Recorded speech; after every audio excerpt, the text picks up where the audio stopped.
Hi, Sophia. Hi. What are you making?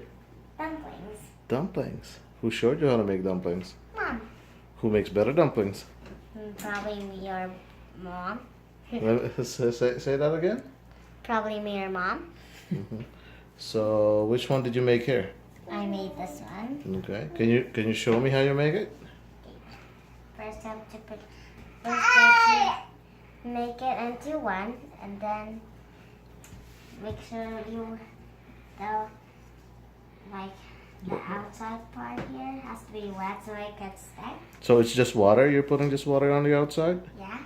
and then what you do? You need enough meat like this to go in it. Just slide it with your Finger. And then how to make it a shell. You go like this. And then bend. And again. And again.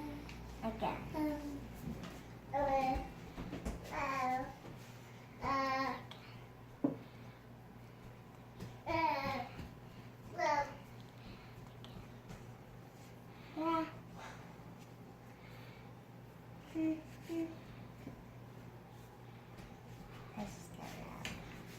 I've already done one whole one that's bigger than this, 3 rows.